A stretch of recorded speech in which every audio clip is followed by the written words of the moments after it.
But those are the three main things we deal with in M&A and law firms. It's M&A, which is mergers, which is strategic, PE, which is mainly financial, but again, as I said, that we're seeing a lot in terms of majority acquisitions currently, and VC, which is a research does its highest parameters. So just to add on that, when would you plan to go for joint ventures rather than going for acquisition or merger?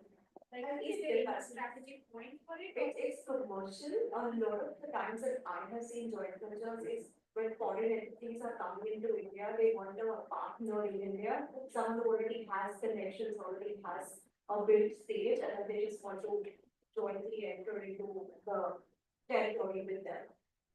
Or can it be also project based? Like suppose two companies they want to go for one project jointly, so rather than going for merger or like they both have different expertise, they come together and say it's a project base, it's infrastructure, looking for a project. So that's not commercial, but mainly we see joint ventures when it's not permitted by FEMA. If FEMA doesn't allow 100% foreign investment in all sectors, sometimes they allow 74 or 51 to come into the Indian entity and we get jointly set up a private limited company.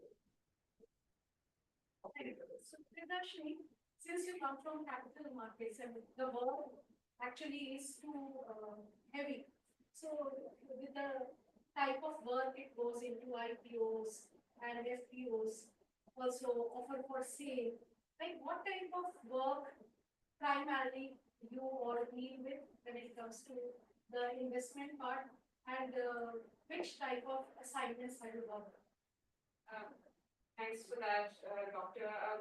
Capital markets, at least when I was in college, was not as well known in practice as, say, M&A was. So, when I graduated, I had very little understanding of what it was. But I'm sure all of you have heard, and now that this practice in India is really booming. But it's a highest revenue. It's big money. Not all of the money goes into our pocket, but at least it's a very big revenue generating area for the country. And what it is essentially it is an open market or opportunity for companies in India to access public capital. Capital markets can basically be divided into two broad categories of practice. You have debt and you have equity. You also have hybrid. Let's say there's a third category which is more recent, and you'll see InvITs, REITs, etc., business trusts in that bucket. What I do is equity capital markets for now, and maybe REITs and InvITs in due course.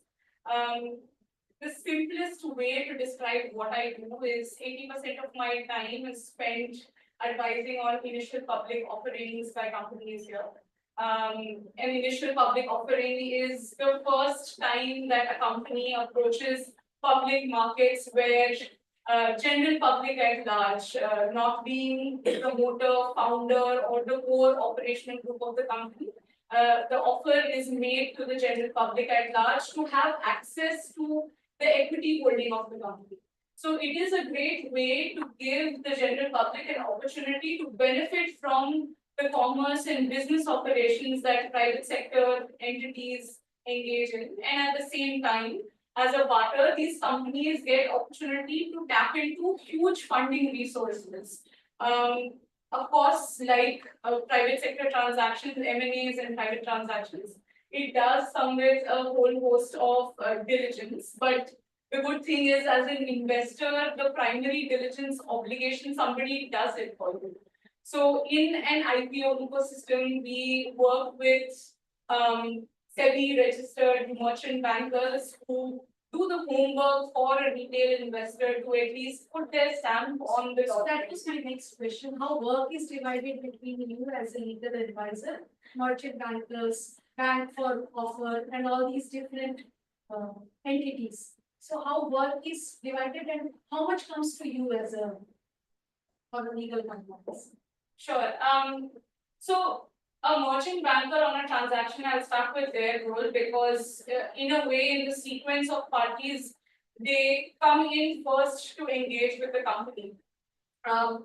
in the sense that they're the ones to tell the company, look, you're at the right size right now.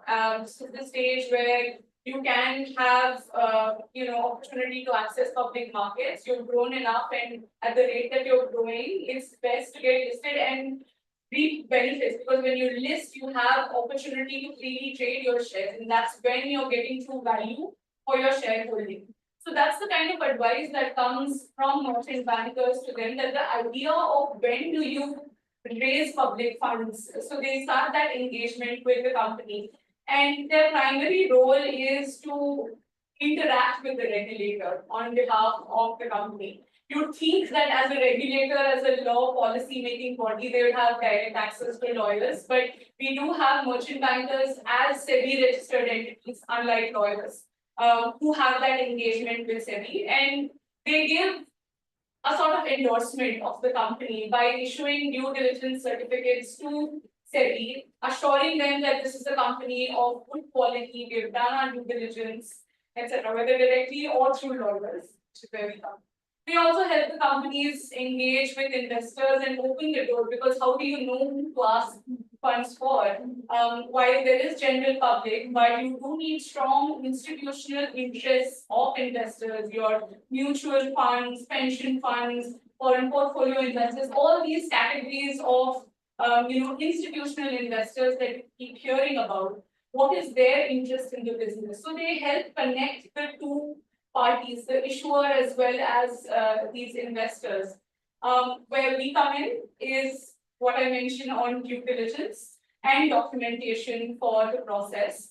And IPO does mean a lot of liability, right? You're reaching out to the little guys and girls and taking their hard-earned money. So there is a very high standard of diligence that you need to do to be able to inform adequate information. So you have a byproduct called an offer document, right? We call it a red herring prospectus in India, and that's the document on the back of which you make an investment. So as lawyers, we help draft the contents, and it will be very interesting for all of you who've not seen to flip through one. And it's very simply put, it's like a textbook on the company with a chapter dealing with different subject matters, litigation, management, what are the approvals, business, industry, risks, super important. So you have different chapters dealing with different operational parts of the company, and we draft that, we vet whatever is written. So we look at the underlying supporting document to ensure it's factually correct. We'll advise on the structuring, should it just be a primary issuance, secondary, etc. So as lawyers, we do need to be enablers to make sure that, if the objective is fundraising and we want to do public offer, then we see, are you eligible, prepare document, diligence, etc., and solve for problems we discover. So before I go to them, because they have not many questions, just a simple question. So I'm assuming that young associates, they would be more required when it comes to comparative term in your team rather than in your team, because I think in merger acquisition, you would be needing people with more experience. So am I correct, or is it? Yes. Okay, so they have these young associates, they would have worked in merger acquisition team as well. Yeah, because we also have a diligence as everybody. Whenever we are advising plus for the company, there is always an element of diligence. Within investor diligence, we do the target documents, so we have associates who work on diligence.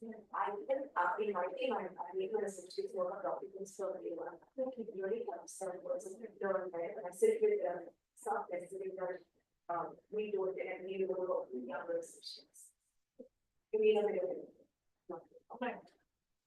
So now I would request questions to come. Yes. My question is for the group of you. So how did you get your first job? So, actually, I have a lot of things to say on this, right? Like, I can talk to you about my experience in my personality. I moved firms, right? So, you'll be moving firms in that. You may end up being stick to one firm till your country. I had moved multiple firms.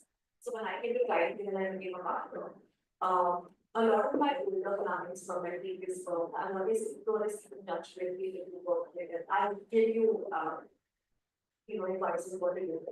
I had clients I worked with, I was in a firm called Platinum Partners, example here. I had clients I worked with there. One of them was Panchir, which is infrastructure. So work with them one-on-one a lot. So then we tried to be approached me and said, you know, we have a transaction in my us. So that's how I got my first client. But completely on my own, of course, you get a lot of help from your senior partners and mentors who give you work. That's one way, that's one aspect. But I always tell my associates that you should always go out there and try to get your own clients. That's because towards the industry in my view.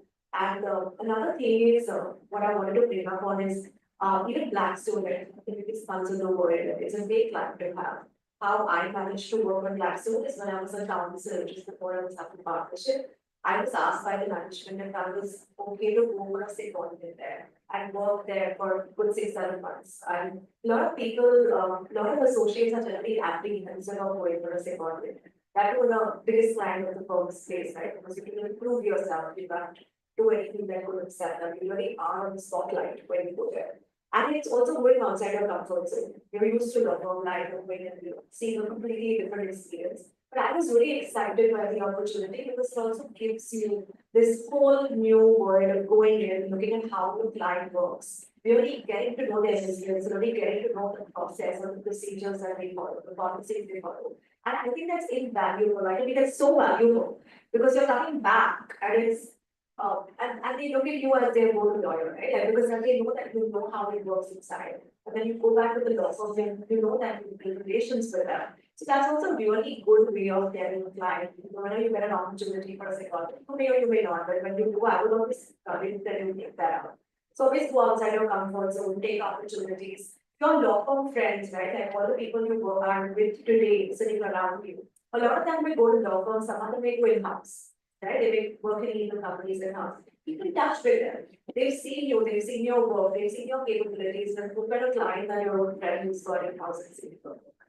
Or your colleagues or your ex-colleagues. I have a friend who was, I have a colleague who I used to mentor when I was in Planet, and then she moved to Tata in-house. And now she's so keen on giving work to me because I work with her and helped her. So so many different ways of getting clients, right? But it's key that you really take that into consideration from day one. At least I'm always telling my associates, keep in touch with your classmates, keep in touch with your law school friends. You never know where you'll get your first client from.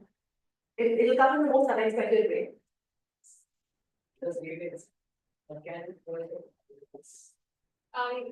Interestingly, the last thing that she said on, your friends going in-house and turning GC, that's how I got my first client because when she started doing that role a few years ago, it was a startup organization with a very fast growth trajectory. And we would talk about possibilities of an IPO, and as a GC, what I thought would trouble her in the run up to the IPO. So we discussed a lot of IPO preparatory measures that, just in passing, I would tell her that, hey, you should have these guardrails now, and that will make your life a lot easier. So back to 2.5 years later, when they did their IPO work, when they started, they naturally came to me when I was at Indus Law, and then they moved with me here. And the good thing is when you build a strong relationship like that, which is more in the form of ad hoc mentoring, which is free. So a lot of it is, an investment that you do in the client. So now we have that client who's not only working with us on the capital markets front, but they're giving us work to the employment team because they want to figure out some incentive structures. They are giving work to our general corporate practice because they want to evaluate whether their structure is good from a FEMA point of view, can they get foreign investment? All of these questions that we've asked them in the context of the IPO, and we're able to offer them solutions as well. So the BD activity or business development activity is more of an art. You may not be able to scientifically put a formula to it. But in short, if you're nice, helpful to people, and you do have expertise and experience in a subject matter, I do think a lot of these will naturally gravitate towards you. And there's a lot of opportunity. There's a big market. So there's a lot of scope for all of us to mold our skills to see what is our unique ability to attract. So that's how I got my first one. One thing to add is that purpose is also big. So you do a very good job for my client, it's almost always something that they recommend to someone else in the company. So always, whatever you're given, whether that's small, transaction or big transaction, just do it very well, 100%. Just for record, I would like to say we are likely having this entire show live on YouTube. So I suddenly realized, so we might not understand the conditions of any questions to be put or not. You may please avoid if we reach. So yeah, it's Ma'am, my question pertains to client interaction and I would request both of the experience to please elaborate on this. So my question is, what is the one mistake you think that young lawyers make while client interaction that they should avoid? but before that, what all they should be keeping in mind when they go for client interaction, and then subsequently what mistakes.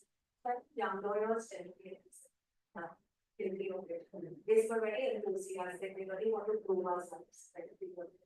When we come into the profession as partners and prove ourselves to everybody else. So there's a habit of being really impulsive, like when the client comes with questions, we're gonna find the answer the right way. Because what 2 years out is a crucial year.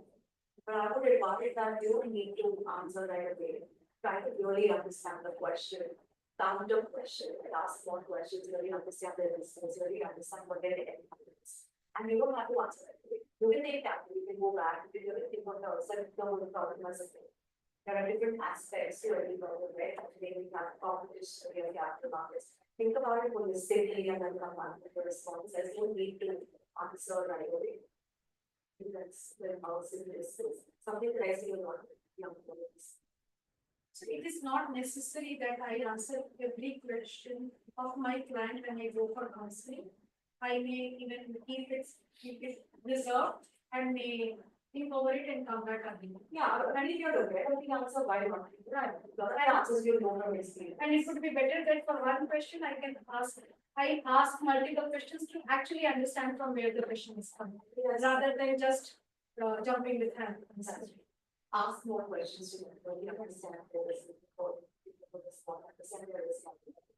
Then you have to understand that you need to answer the question. For what I think, maybe I'll answer the flip on what not to do, is keeping in mind that this is a human interaction.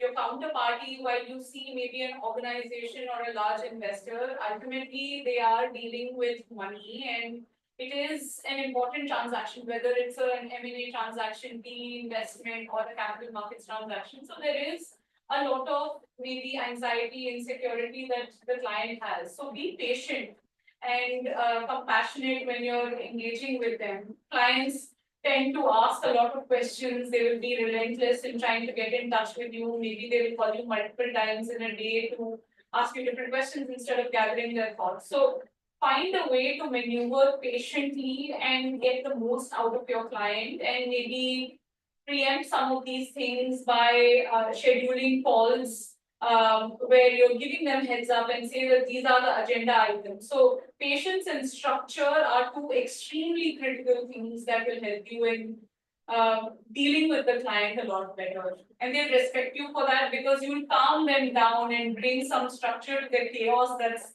going on. They'll have a bunch of angles. It's the same person talking to legal advisors, financial advisors, statutory auditors, etc. So you have to streamline their thought process and tell them that this is how you should think and this is the sequence in which you should progress. So patience. Now, my question is also on similar lines. So, what are some soft skills that us young lawyers we can develop when we're dealing with a client? Like there's clients we can't do outside the client, we can't be very into like emotionally as well. So, what is the balance that we suggest? Soft skills, I think again, be kind, right, and be empathetic. but nature comes across when you're looking at legal advice, and I strongly believe that I will get when I was business. Apart from that, being available to your clients, it's unfortunate that our job requires us to do so much. But I've noticed that when clients call you and you respond, and you're very responsive, they appreciate that. You don't have to respond right away with a response answer to their question, but you can always send a whole email. And that's something that I always have my is very important. They should know that you are there on the other side of them. You can their voice. Keep in touch. I always say that after the transaction gets over, make it a point to reach out to them every other month and ask them how the deal is going, how it's going. Just those small factors which not anybody else will do can also take you a long way with them. Meet them outside of work, talk to them sometimes about something outside of work. That also helps to make connections and relations with your client. It's very important to do. Can't always be completely transactional. They also want to get to know you and trust you. Right? But it's important, most important factor for a client to come to you is trust. So yeah, all those factors are important. Be confident. Fully agree with what she said. It's important for you to understand, and where the client is coming from, be able to engage in small talk, ease them out a little, in build that relationship with them. While it's important to maintain some professional boundaries, but that doesn't mean that you can't exchange pleasantries and talk about things of interest. And you don't know where a relationship will take you or where they'll refer you based on your skill sets. So always engage with them to hear where they're coming from. That will also help you profile them in terms of their personality and deal with them in a different way. People could be aggressive, people could be shy. So you have to basically find their personality and see how best to engage with them and mold yourself. Just a follow-up, similar to this, what you said. In the corporate, we handle sometimes to significant management function, trading to the council. So how do we usually deal with it? So the hope is that when they've engaged you as a lawyer, they will feel the need to tell you, because unless they confide in you, it's difficult for you to solve their problem. A lot of times, and maybe it's just the way our law firms are also structured, it does help for you to then bring a more senior person to make the client feel that you are giving their factual pattern some importance, and maybe they will want to have a sidebar with the partner or the senior or principal associate.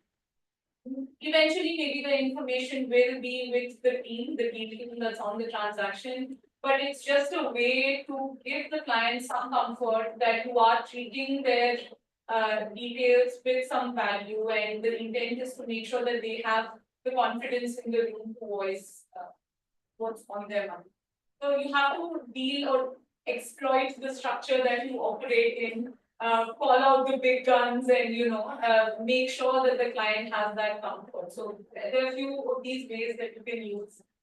Smaller group calls are always best ways to focus the information. Another important aspect is we're all good at what we do, right? At some level, we're partners of law. So once you get to that level, everyone's competent technically on this you so. So it's very important to get them to like you. And that's your one factor, be authentic, be yourself. Get them to like you. The more they like you, the more they compete for the more. That's what important.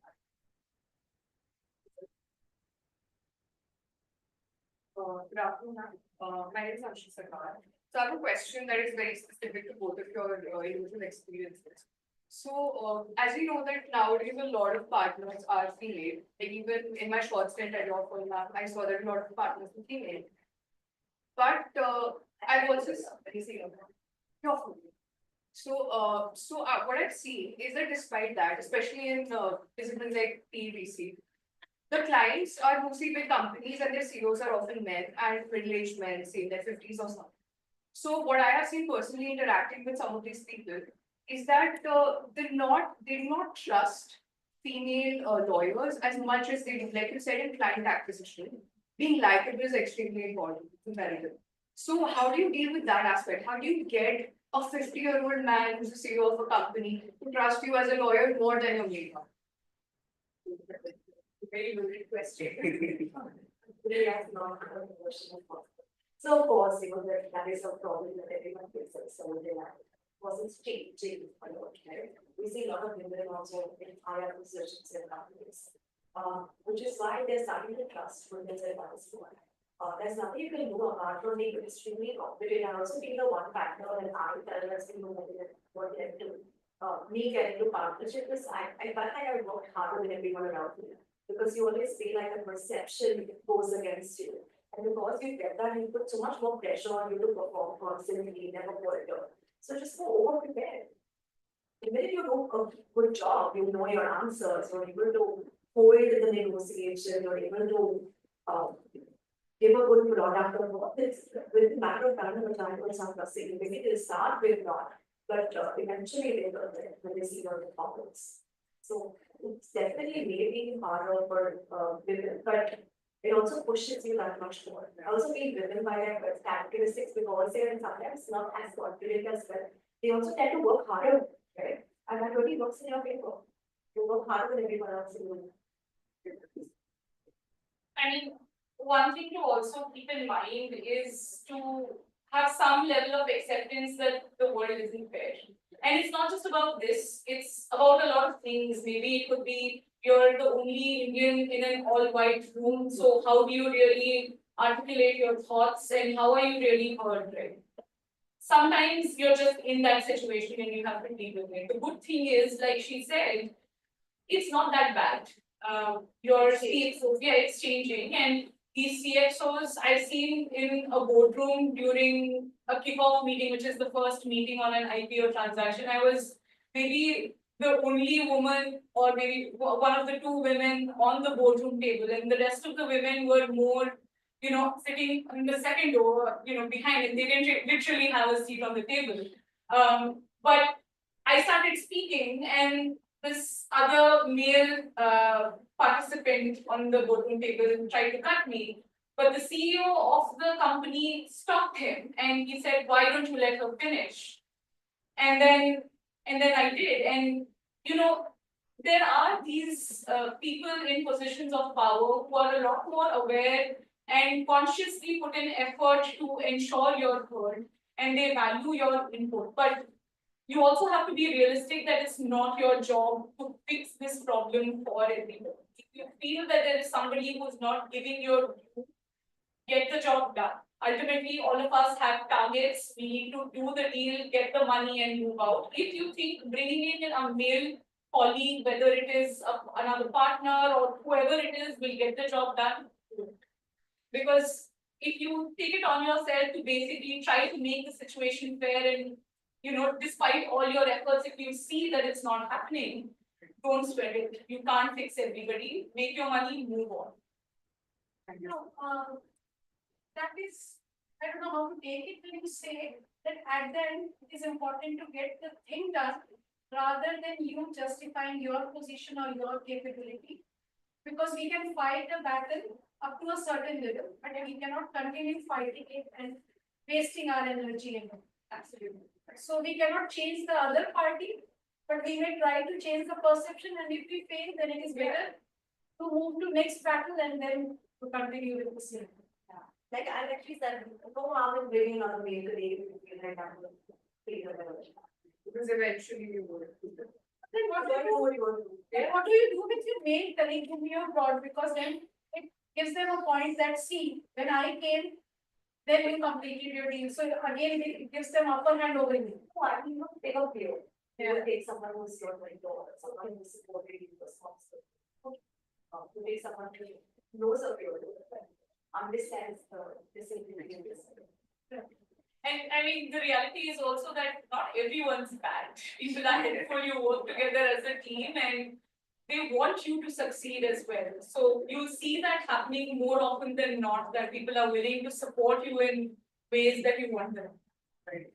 At the risk of taking too much time, just as a follow-up to your question, to answer one.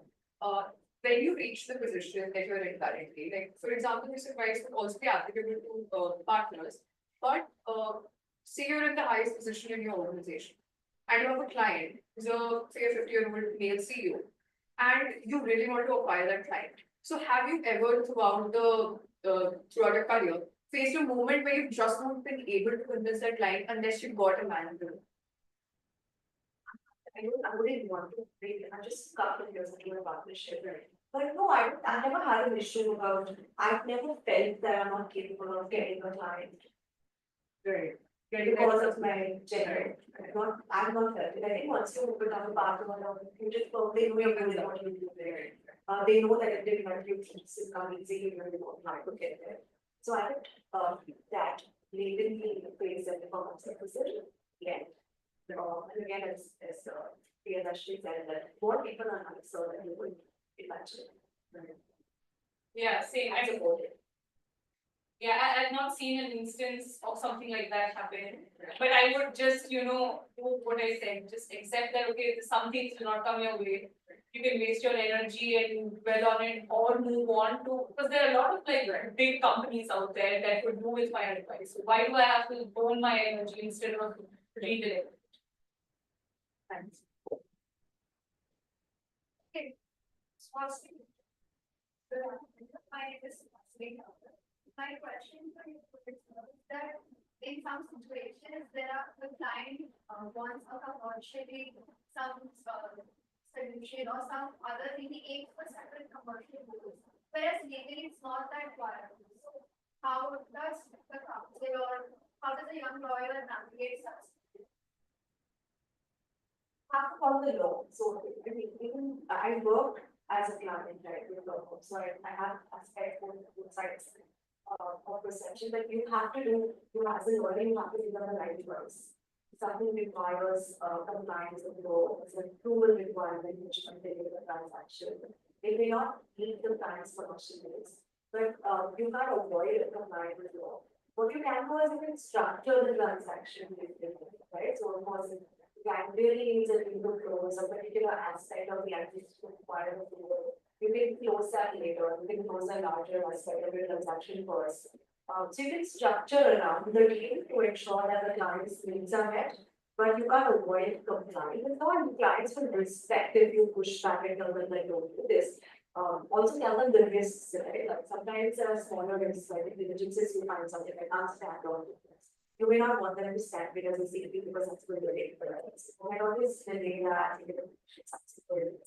opposed to conditions. You tell the client that this is okay, and explain to them that you can do this later to me or whatever. This is a risk of doing this later. And so you give them the full picture. That's what you want to do. How much importance should a lawyer give in starting the business model in the family? Very important. I always said that, I always ask questions, always understand the business. You might have to change your view on certain aspects of a contract once you know the client's business better. Right? Like example is say I'm working with a client that's in the AI industry. I don't know much about AI, most of us are still learning about it.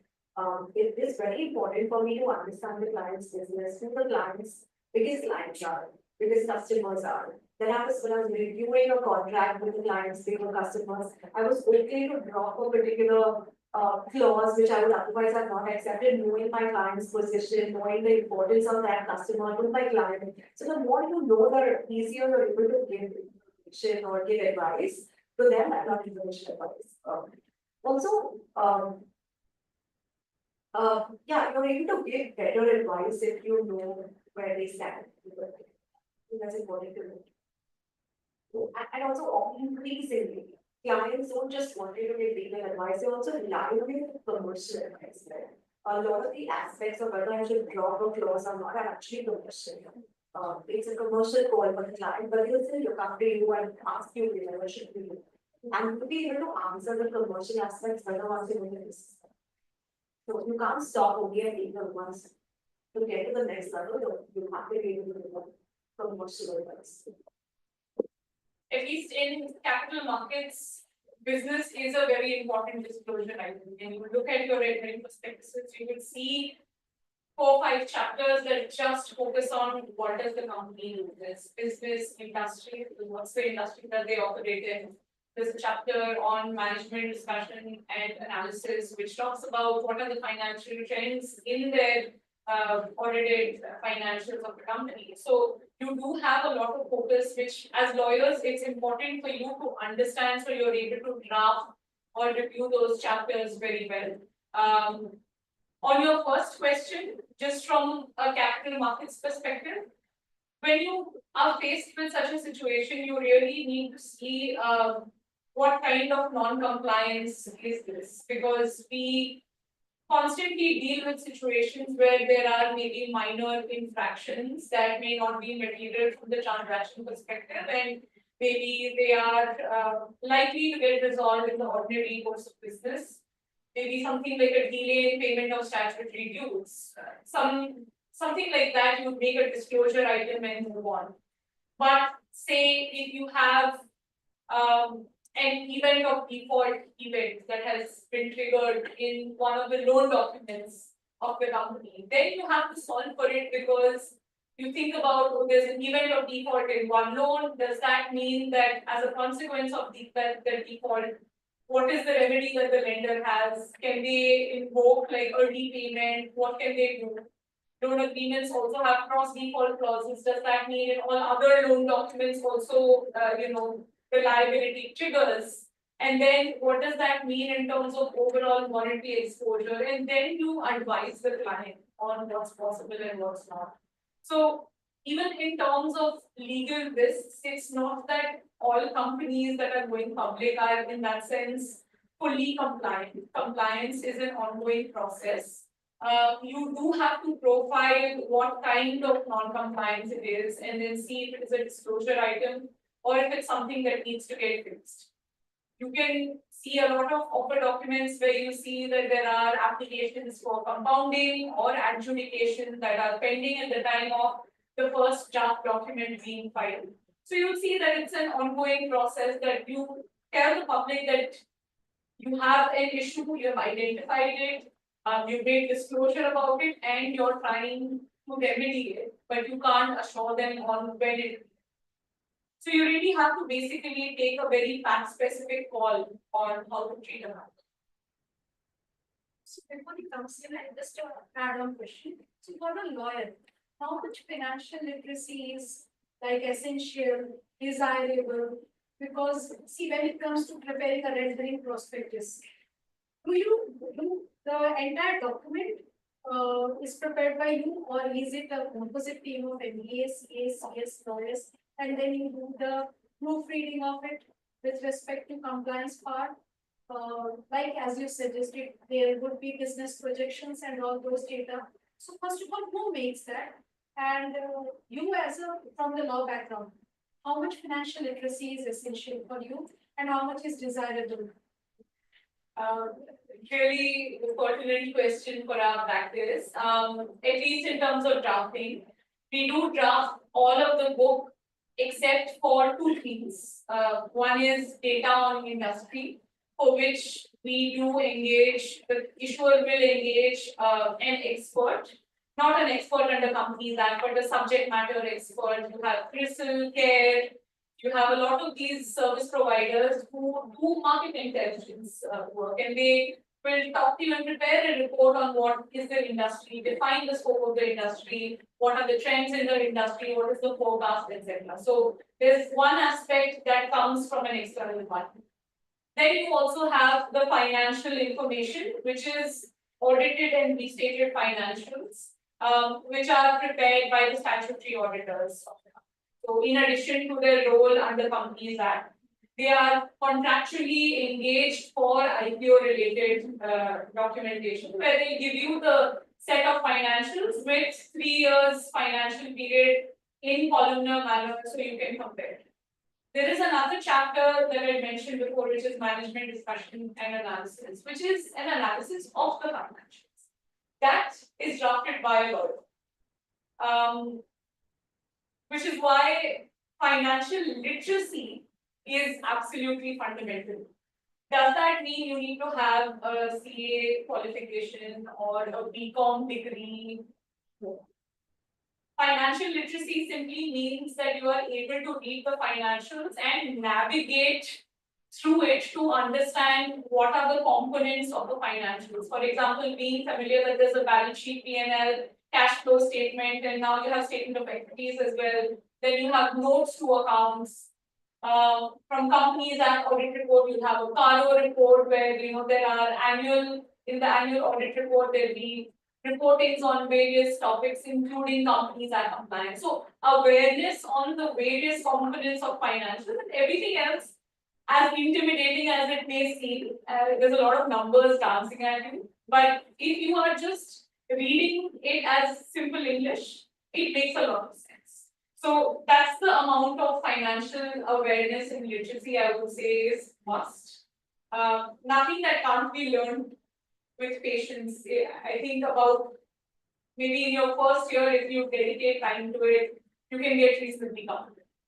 So I think the first book they should be reading is basically annual report of the companies to make themselves accustomed to Yes. the various terms, and from there then they can learn more. Yes, that's the best. So one of the major considerations during the communication with the client would be the monetary aspects, and it will affect the whole relation as well. So what as an industry we have particularly observed is in the initial days, you lawyers tend to quote something very cheap, and they get exploited a lot because of this. And what happens? Some experts are also continuously questioned. You are charging more than industry standards. So how to justify and value your work properly in an appropriate framework? How to get an appropriate quotation which could be given, considering the future relations which we can get with that client. So, what is there any particular mantra which should be followed, or how do new lawyers protect themselves from exploitative practices of the industry, which exploits them for cheap work? I agree, as a new lawyer, you might have to hold it with less than a single partner every day of it, put in the lawyer. But then you analyze, if you feel the client is somebody who's somebody to come back, who's likely to value the quality, based on market experience or what I've experienced, often I charge and do a quote. And in your quotes, at least in local, and that's always a mistake. You can't be working so right off the boat, because you never know whether people know. You never know how long the day will go on for. So you generally tend to even estimate basis the number of hours you expect to spend. You try not to deviate too much from the estimate. It could be on the lower end because you want the client, and it depends on how much you want the client to the companies. And once you get the client, right, you sign it here. If the work that you do is considerably more than what you had estimated, I've always seen clients say they're happy with your job and happy with the work you do, they're quite reasonable about increasing the of course, if there might be clients who are not, right, and then you don't want to work for them again. So you also learn through the job. Work with clients, understand that which of them value the quality, which of them value your work, which of them are actually reasonable and ready to increase the amount of your hours of use. If you feel a particular client is not valuing you or it's not doing that, you don't have to work with them again. So it's really you navigating the learn through the job. One thing I'd like to say again, very philosophical, is that what I've seen in India is that very few corporates really value the cost of compliance. Lawyers and legal service is always seen as cost. Very few of them really value the benefit of good legal advice. So you will face this constantly. It's very important to know what the market is, in that others who are offering the same product and services you, what is it that they are charging, and where you see yourself in that range. Do you see yourself somewhere in terms of quality of delivery at the higher end or at the lower end, at the middle? And that will kind of help you get a ballpark on what you can charge. Know that most clients do a fair bit of shopping. They will inquire, and when they come to you, they do have some kind, at least they eventually during your interaction have some understanding of what that service is typically charged. And like she said, it is also about where do you see that long-term investment? Do you see it's a client who will keep coming back to you for what I do? It's not that there are multiple opportunities of large fundraising. Maybe I will have clients who, if they have a large group, then there is opportunity for us to tap into that group. So I will give them a better group. Maybe it is a high fund requiring practice. So instead of maybe spending time doing a strategic investment, maybe after an IPO, the client may want to do a qualified institutions placement, which is again, you reach out to sophisticated investors in the market without identifying any one person upfront. So you do have a public document which is filed with stock exchanges, and then you go and make the invitation to offer to whoever you think is the right person to be on your cap table. So you see what these opportunities are, whether you can cross sell to a different practice area, is it a good client for the firm? So all these factors really help you rationalize the cost. And if ultimately you think you can't offer your services and you'll be at a loss because you're running a team, your cost, your team's cost, if you think you're not able to meet them, then you walk away. And then the client has to take the call of how much they really want your service.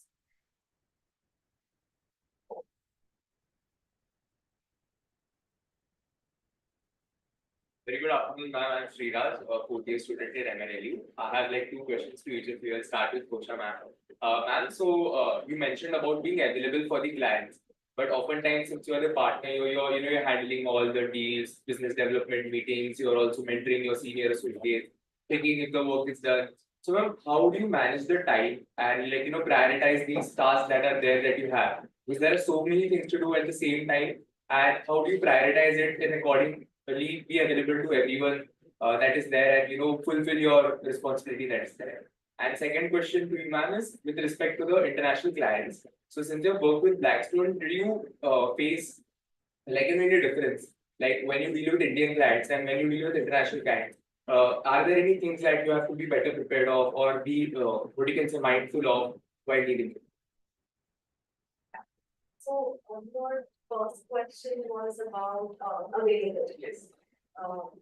Yeah, I always say that people always you have this perception that once you become part of a life, it's easier.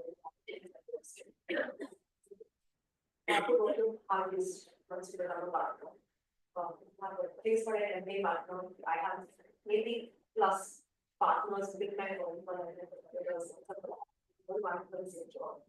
So you have to be available. It's of course it's harder to do in the first couple of years, but if you build that, you build a reputation, then we have to work harder on those couple of years and start your partnership. You do have a team, that's what we have to have a good team. Spend a lot of time building your team up, right? I think that I have weekly knowledge management sessions with my team weekly developers. Training them to get to the level where soon when you've spoken a lot to a client, they keep coming back for work, then you know they dealt with one particular associate, they're comfortable with their associate. You can always delegate that responsibility. So now delegation is extremely important. But as a young partner, you got to do everything. You go for business development, you have a team, you hiring, you have to be on top of your documents. Because I've noticed that clients also come to young partners. They actually sometimes prefer going to a young partner or a senior partner because they know that the young partner, they get hands-on experience. Young partners will review every document that comes to the signing there. And their negotiations, often with senior partners, they have so many clients and they're so busy that they delegate a lot of their work. So that's your USP as a young partner. Be available, be on top of your documents. Might be harder than what you thought, but you have to do it to build a new industry. So stuff, but on foreign clients versus Indian clients, actually a lot of my clients are more foreign than Indian. I would say they are more conservative in terms of they're very particular on compliances. Things like anti-guarantee, ESG policies, they have so many of these internal policies that require the companies to comply with. They don't want to take any form of liberal approach. Means I've seen from my experience, they prefer the conservative approach. That if you're in doubt whether the group is required or the compliance is required or not, they're actually pro compliance. So you have to be very conservative in your evidence, at least for No, absolutely. And from their perspective, there's so much that they can't control being outside India. Political situation, what is the court procedure like, what what institutional arbitration we use NCIA, we use CAC, where should the seat of arbitration, these are all very important questions for especially MNC kind of clients where they want to have some amount of control over execution of the transaction. Some things they can't avoid if the business is in India, it is in India. But beyond that, they do evaluate very strongly on how they can remedy a situation and where they can at least resolve some matters in a jurisdiction of their own. Thank you, ma'am. Allowed, I just ask one more question. Okay, that's it, ma'am. So, ma'am, you were working in capital markets, and Kiran ma'am also at the start she mentioned about the merchant bankers that are there. So, ma'am, exactly who are the clients for a capital market law firm? Are these the merchant bankers that come?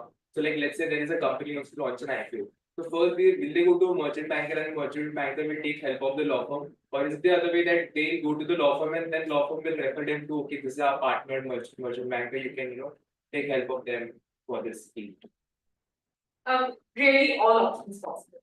As an organization, you may have institutional relationship with the client, the company, the fundraising company directly. In which case, it's very likely that maybe there's been a private equity round early on, and your fellow colleague in the M&A practice has basically put you in touch with the client, and you've been talking to them maybe at the time of negotiation of shareholders agreement when the investors coming in on the private side. Maybe they'll consult us as capital markets lawyer to say that, hey, how will this shareholders agreement stand the test of SEBI as a regulator when we do an IPO, say 4 years from now, because that's when the investor wants an exit. So we do get involved reasonably early. So depending on who the client is, it could be that they've been engaging before the merchant banker comes in and says, hey, now's the time when you should go public. There are also, because you'll see, at least not anymore, but before 2022, we would write details of all the lawyers involved in the transaction. So you would see that merchant bankers very often in large transactions will have independent legal representation. And that's because you have a lot of documents that require negotiation both on part of the company, on behalf of the company, as well as merchant bankers. So while business-wise, a merchant banker is also servicing the same client, there are some situations where you may need to resolve conflict by having independent representation. So in such situations, a lot of times merchant bankers will choose a law firm of their choice. Now, with the maturity of the market, they even ask for specific partners. So they will come to the law firm and they reach out to a specific partner and say, hey, do you have bandwidth to take up this transaction? These are the timelines, this is the size of the group, can you do it, what will you quote? So all combinations and combinations today can exist and you can benefit from all of it. Thank you, ma'am. Thank you, Alish. Good afternoon, ma'am. And the participants who are also who can ask. Ma'am, how do you tailor your advice when you are in the startups as opposed to large corporations? Maybe more than this. I don't take my advice since stage of the company. It's all the same, right? Whenever the stage you are the loss, it's the same laws are available to the company. I understand that startups are more cost conscious. So I think that would change for a larger company and startup when you're putting a proposal or similar services. You try to see how you can best advise them in a way that's cost effective for them. But that doesn't necessarily mean you have to lower your rates, but you can exclude some aspects from your scope completely, only do the higher level things for them. So I mean, the proposal and the scope of services will change for a startup versus a larger company, but the advice is almost always. All depends on what the client wants.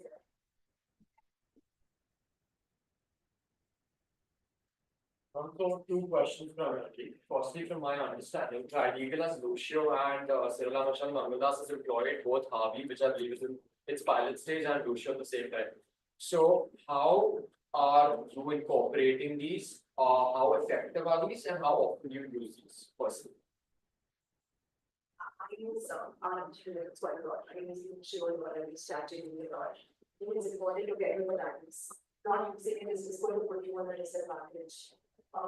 It's of course it won't completely replace lawyers. I think people are thinking of that. Your client facing conversations will always be very good. AI, I think at least right now for me, and it's probably not as advanced as we might be in the future. I use it more for bulk work, like for example, diligence is very helpful with diligence scenario. When we have to work comparative analysis of contracts, it's easy from that perspective. We can just give them the set of contracts and ask them what the differences are on particular clauses. I really also like to read it draft. I don't know if you know what artificial intelligence should picks up your style of drafting. So when you write particular emails, right? Since now it knows that if I just put the key pointers on Crucial, and I say prepare a client basis key pointers, they take my language to say how I draft. So it makes everything much more natural. It should not be using it or just putting the disadvantage. But at the same time, it doesn't necessarily mean it's going to replace your lawyers doing all the kind of work which doing this will not do. Fully agree, and the way most firms are seeing this is AI is going to become almost an eligibility requirement for you to practice law. You can't think of it as a tool that clients will use to replace you. Maybe some of them will look up and get some kind of preliminary feedback. But like even doctors, when stakes are high, you go for professional advice, right? So they will come to a lawyer. Your firms will soon start asking you as students, how well versed are you with AI tools? Are you comfortable? Because it will become as important a skill as, say, knowing Microsoft Word or Excel. Right? It is a tool that you use to kind of demonstrate your capabilities as a lawyer. So it's definitely going to help you. I won't say it's going to help you. I think it's going to be a huge disadvantage if you don't know. So for all of you who are young first, second, third year students, I do hope you are, even if you're not tech savvy, this is something that you need to invest in. And once you do develop these skills, you'll see that it's a tool that hopefully will give value of labor back. Because you do see in law firms, one of the things where the life of an associate is known to be working for 15, 16 hours, and these are tools that we see very effectively cutting them down. So questions on why am I wasting time on this should no longer come. So make sure you invest in understanding this this new tool that we have, and that way you'll just be able to lead a better quality of life. With a caveat that please do not use the tool to write your projects, only to enhance it. Yeah. I think one of the things I want at least to relate on this stance. I think a lot of their analysis is not there. Right. Like I noticed that they know what the sections are, but if you ask them to give you a view on the section, you cannot read the view at all. Exactly. The moment you take it more multidisciplinary, there are AI fields. Yeah. If you only take, say, from one section, you prepare a question, it would be handy. But if you bring in IPR, say, family law, transfer of property, there would be a challenge. But coming to again research projects, please show your creativity, use it for enhancing your language expression, but not idea. Yeah, and know that the client's always going to come up to you for wrong advice. You can't have a disclaimer saying I will say that. ChatGPT or sometimes abuse against case laws. In US already disciplinary actions are going on. And 2 days ago, one of our judges have been charged for copy paste. Yeah, so double check. Yes. I don't just blindly rely on case laws to check. And then secondly, when it comes to deals, transactions, or even IPO offerings, for example, I understand that there are a lot of variables that are played. What usually are these variables that are very unpredictable and can end up derailing or delaying a deal, for example, and how do you tackle these? That's like a really large universe. We've had things like, first natural disasters like COVID, we were in the middle of a launch, we had filed the red herring prospectus to the ROC, and then COVID happened, we went into national lockdown, so you can have something like that. When DeepSeek news broke out and Nvidia's shares tanked, a lot of our, IT sector companies, even some company remotely linked to data and AI, those companies saw a plunge in their share price, and these were listed companies looking for the fundraising. So that really derailed their transactions. So you have a lot of these externalities. Maybe now, Trump's announcement of the tariff, that had an impact. So did the 90-day deferral, right? So you have multiple variables, international relations, natural issues or new developments in the market. You can have multiple, depending on the sector your client is in, you can have multiple factors that can potentially either boost or really derail the process.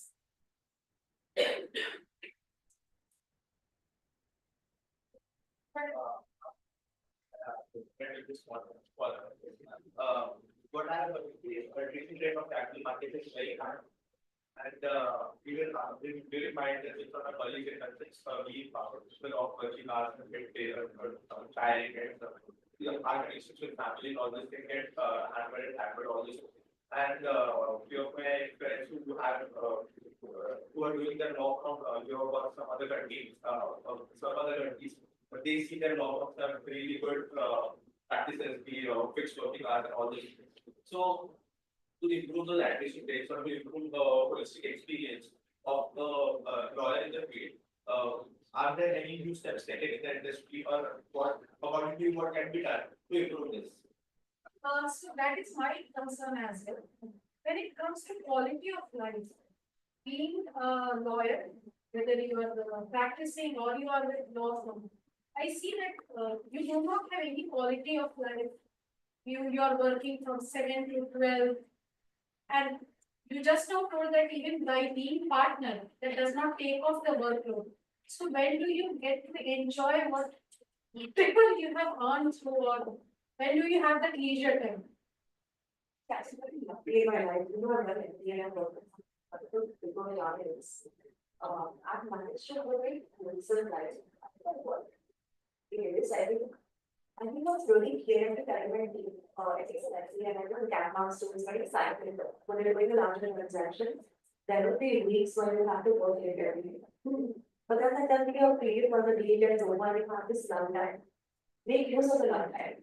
Like a lot of associates, I have to tell my team that if you don't have work, go home. I don't sit in office. That could be weeks or a week or 2 weeks where you have very little work or limited work. A lot of people also sit in office for face time. That was A lot of that Indians. Yeah. They do That is even in like IT, Yeah. they have the habit of sitting in in the the office. office. So I tell them, like, go home and post lunch if you have to, if you have free time. And then use those periods wisely, go out, practice your sports, go to the gym. Like, health is so important. If you don't take care of your health, if you don't take care of your fitness, you're not going to be able to work. There's this myth that, I don't have time to go to the gym. Like, I know so many people say that, and I feel like actually going to the gym makes you more active. You can actually work longer. You can spend time with your family, and I think believer of all of those things. So, But even during internships, I see my students like leaving the hostel here at 7 a.m., coming back at 12 p.m. there are days like, there are days when people do that. So the key is to know when you have to do it. When you have to do it, perform there. I always say that there will be one day in your life to change your career, and you will have those days. Give your 100% of those days, sit in office all day. But when, at least as a partner, when I know my associate does it when they have to, I'm very flexible with them when they don't have. Right? So know when you have to and know when you don't have to. That's really the key. Like when you're doing the last year, we did the money part campus interview. It was crazy, the timelines were crazy. I knew I had to give my 100% one the team was active. But when the deal got done, there was so much respect done her because she knows that if she has to work, she will. So when you have free time, it's no one will even live parts of your legal, right? So take advantage of the no periods too. And I think the good part is I'm very lucky I have a great team. But I see like the young lawyers, sometimes when they don't have work, they get so restless. And they try to, make work for themselves around it, something what would be restless, like enjoy this time. It's okay if you don't have work for 2 3 days. Go out, go for a movie, remember the day for all you can do. So I feel like even young lawyers, they get very restless when they don't have, and actually write books, novel. They would somewhere get a work from the number of hours we spend in office. Get that outside the mindset out there. So especially before AI can come and give them relief, what do you advise them how to balance it and how the law firms they should be looking at the holistic work and life? I think to start with, we do need to accept the fact that there is a reason why law firms offer large paychecks for somebody fresh out of college. Brutally put, you are partially maybe compensated for your skills, but largely for your ability. That being said, some of it is a luck-based thing, much like her. I've also been very lucky to be mentored by seniors who valued balanced outlook on life. They would constantly tell me and monitor. I remember there was one time, this was in 2017.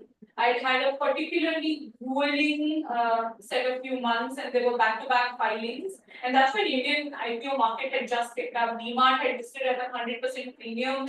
Everybody wanted to do an IPO. We had Godrej, Agroved trying to do. There was Reliance, Nippon, and a bunch of their other, new companies. They all wanted to use that opportunity to see what value they could create for their existing shareholders. So there was so much work that was there, and we'd never seen it. Like today, it's become a lot very normal to have 3-4 active IPOs on your plate for an associate. Back then, one active deal would really kill us, and I had got 3 or 4 at that point of time, and I was really losing it. And my boss, one day when all of these had filed, he called me to his office and he said that we had studied the entry data. Our watchmen used to write in time, out time data.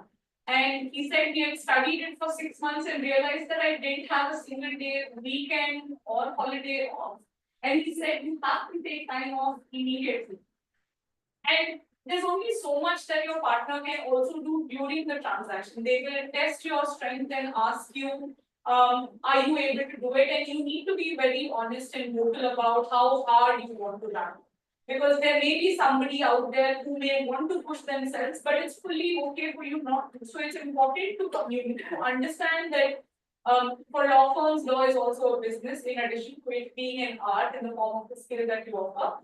But it is a business. You do have targets, you do have to make sure you meet them, and that's how you give bonuses to your team. So see what pace really works for you and communicate when you're not able to do it. It's fine. What's the worst that's going to happen? You will maybe slow down by a couple of years compared to those who are running faster. It's fine. The destination's still there, whether you do it now or a year later. So be very vocal on the kind of career trajectory that you want, and you will realize that over time, depending on your aptitude, maybe you don't need to spend that much time to do the same output compared to your peers because it's something you've discovered to have the knack for. And as much as yes, as a partner, you do need to spend a lot of hours, but you do get a lot more control over your hours. So as much as maybe you're still spending maybe 80 hours a week. But those 80 hours you can move around. So sometimes I send out an email at 7:30 in the morning. My team said, why? Because I don't like being available after 8:39. I want to go out with my friends. I want to meet my family. I want to live a life that I am investing by earning all of this money. So it's and going to the gym, working out, being outdoors. All of these are things that you have to do. It gets easier. You do have to invest in your career, much like doctors, they have to do 36-hour shifts. I don't need to say compare lawyers to frontline workers, etc. But it's a choice that we have to do. You can choose to live this life or decide it's not something that's for you, and that's fine. But just be aware of these idiosyncrasies and know that you have to be articulate and honest about it. So we have last questions. Yes. Hello, ma'am. So I have 2 questions primarily. First one concerns our ongoing discussion, and the other one is a bit personal to me. So first of all, ma'am, you had mentioned that delay in payment of statutory dues is an issue with a lot of clients. So my question centers around that. So in situations where regulatory approvals delays are affecting a time-sensitive deal, which has to be get done in a period of certain time. In that, how do you counsel clients on commercial risks to urgency of the compliance risks? How do you deal with clients in that? So, I mean, look, delay in my case for capital markets, if SEBI doesn't approve our IPO application or the draft red herring prospectus, then you can't do it. You need stock exchange approvals, you need SEBI approvals, you just can't list your shares and you can't make the public popular. So procedurally, it's an impossibility, but there are other regulators perhaps that you have. For example, you could have an insurance sector client that's looking to do fundraising. In that instance, IDAI framework also requires you to get an in-principle approval from IDAI before you make the initial IPO application with SEBI. And there is timeline in law that you can't make that application without that delay. So their law is very clear on impossibility of going ahead with the business intent. And then you may have maybe other applications, for example, you need to do a fundraising, but you're not able to do it because it's a foreign investment and needs government approval. You've made an application in the single window portal and you're waiting for approval. You make a disclosure and file IPO application saying after the DRHP is filed, I will do a fundraising and it is conditional on a regulatory approval.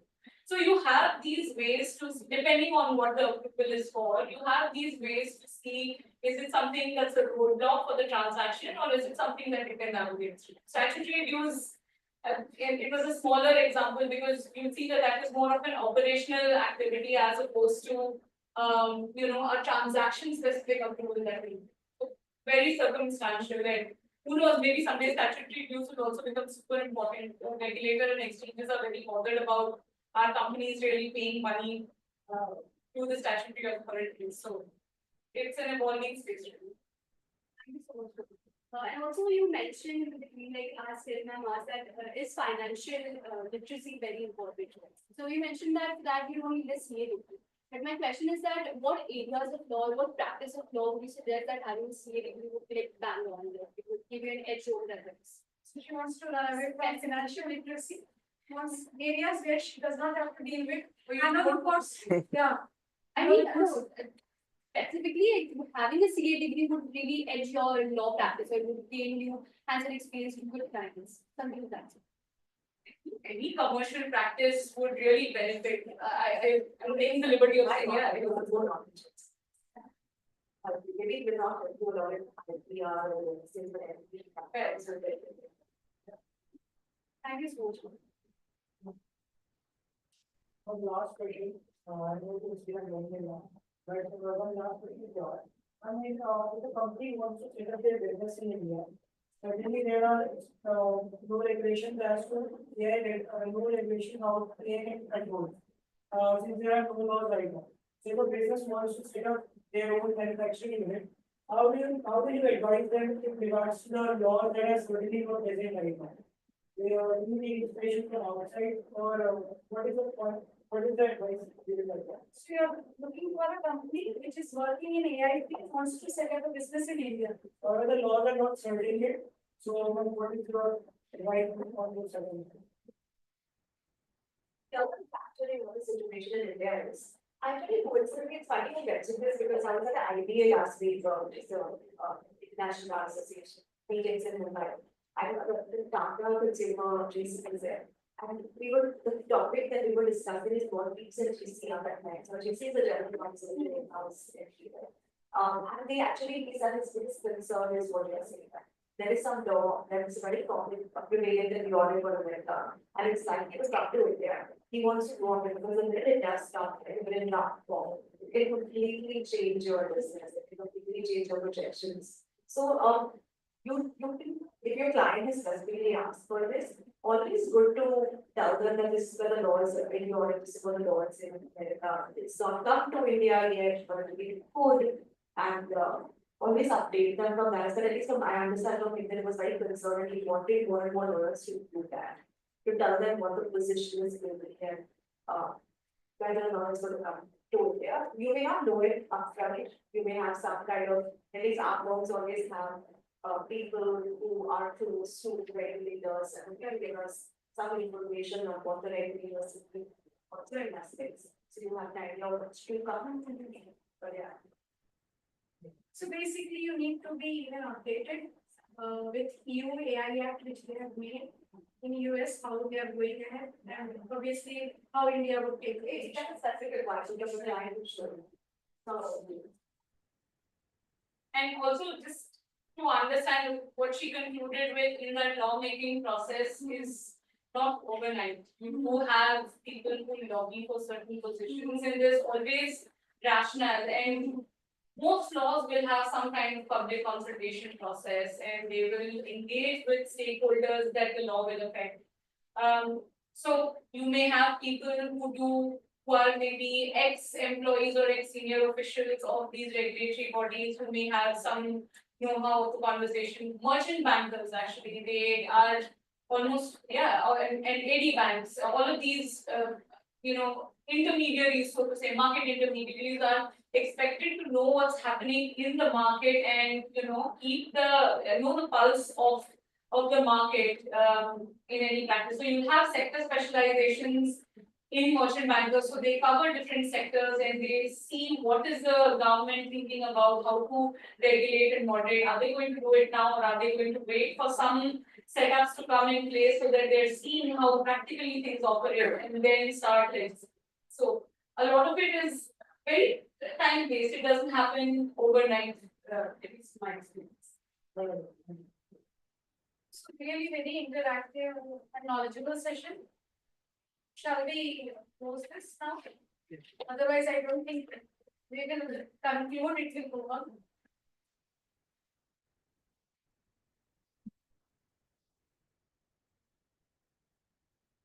On behalf of the entire organizing committee of Amazing National Corporate Client Counseling Competition, I'd like to sincerely thank you, our esteemed guests, for sharing your experience and wisdom throughout this entire session. Your guidance has certainly made our understanding the art of client counseling much more nuanced. So before we felicitate, I would ask is, are there any final thoughts that you would like to add?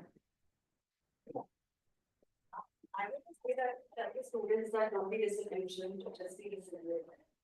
We all do well, you will all get where you want to get in life. If you work hard and are resilient. Yeah, and all the best to those who are participating tomorrow. Very excited to see the outcome and if there's a problem statement on capital markets, I believe semi-finals as capital markets still. It'd be great to read it. And if it's telecast, I'd love to watch it. For sure, that would be our pleasure. We will see it. Now, we would like to take a moment, specifically our respective guests, placing their presence.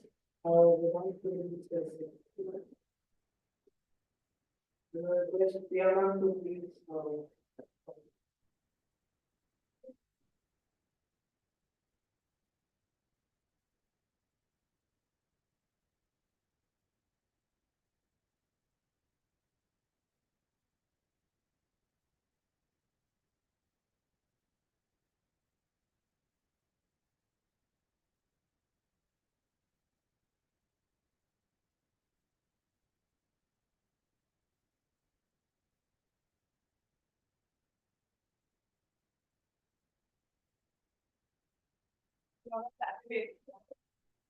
a special thanks to Kerala for always backing us throughout and also backing us for the initiative making us possible today with the competition happening.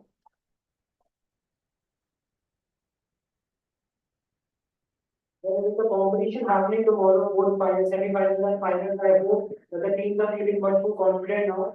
And I hope they won't be having that craving of typing it out, typing it out to speak like a lawyer tomorrow.